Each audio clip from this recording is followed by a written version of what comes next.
We finished Unit 1, which talks about preparing for negotiation and planning your negotiation strategy.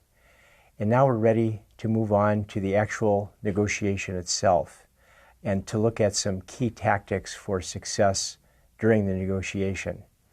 In covering this unit, we're going to focus on three main aspects. First, the importance of getting to know the other side at the beginning of a negotiation. Second, the importance of understanding your power and where your power comes from.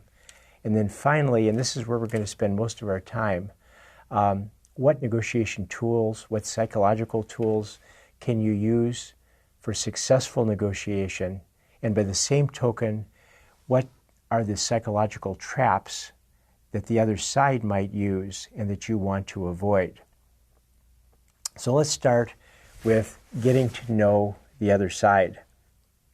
Now, this ability or willingness to get to know the other side first is difficult for people from some cultures. It's often difficult for Americans, for example. Americans tend to be very time-oriented. Time is money. When we go into a different culture, often we'll set aside a set amount of time for the negotiation. And we want to get right down to business. We want to start talking about the deal immediately rather than spending the time to get to know the other side. However, it's not only Americans. Other cultures have similar traits. For example, a few years ago, I was teaching in an executive program, and one of the participants in the program was a lawyer from Singapore, and she was involved in the free trade negotiations between Singapore and other countries. And she explained to me that she felt Singaporeans were very similar to Americans, very linear, very task-oriented, very focused on moving right to the negotiations. And she gave an example. She said that when she and her team traveled to India to negotiate a free trade agreement, they completely struck out because the Indian style was so different. The Indian team wanted to get to know them as individuals, wanted to find out, are these people we can trust, before diving into the details of the negotiation. So their negotiation with the Indians completely failed. They went back to Singapore.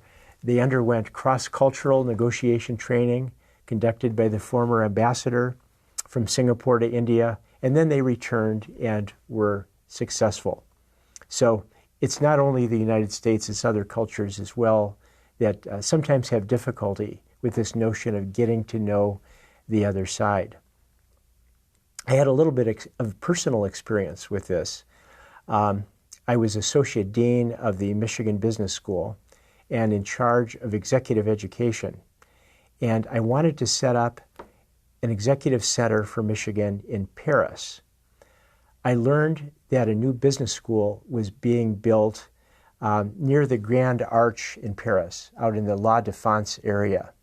And I very much wanted the new business school to give me a floor or a half a floor in their building to conduct executive education. And I knew this would be very expensive because this is an expensive part of Paris. Paris is an expensive city. So I was looking forward to some very difficult negotiations. So I flew over to Paris with 2 faculty members, and when we arrived, the president of the new university and the dean of the business school invited us out for dinner. And we went to a quaint little restaurant on the left bank, and we spent an evening in the restaurant talking not about the lease negotiations, but about other things.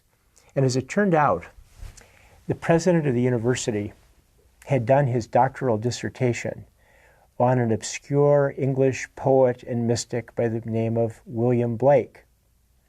As it also turned out, one of the faculty members with me was a William Blake fanatic. He loved William Blake. And so they spent the entire evening rhapsodizing about how great William Blake is. The following morning, we walked into the negotiating room. We had a half day scheduled for the negotiation. The other school basically gave us the space we wanted. We didn't have to pay any rent. We had to pay a percentage of profits, which we knew we were going to have to do anyway, but we got a very good deal, and I think I owe that all to William Blake, even though that evening I was awfully tired of learning about William Blake, but it resulted in a very successful negotiation. So basic message here is try to spend time getting to know the other side. Very important in some cultures. In some cultures, there's less reliance on a formal legal contract as we rely on in the West. There's much more importance on trying to evaluate the quality of the other side, whether you're dealing with somebody you can trust, and often this occurs through the process of getting to know the other side. Even something as simple as a handshake at the beginning of a negotiation can have a positive impact.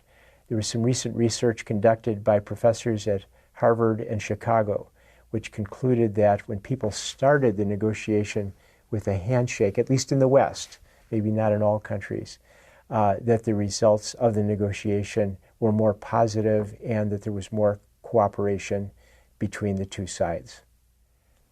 This is one final consideration when you're getting to know the other side at the beginning of a negotiation, and that is try to develop your conversational intelligence.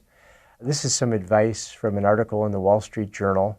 It's not hardcore research, it's common sense, but yet it's common sense that many of us forget, including myself. And that is advice such as when you're meeting somebody, either socially or in business, try to avoid your favorite topic. You'll end up talking too much. Ask a lot of questions. People love to talk about themselves, and they'll think you're a great conversationalist if you talk about them. And finally, listening is critical. We're going to be talking more about listening, but here you have some cues from Mr. Ninan.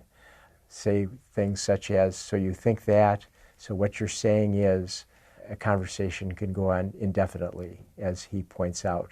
So again, just some common sense tips on getting to know, on conversation intelligence when you're getting to know somebody at the beginning of a negotiation, or if you're in any social setting.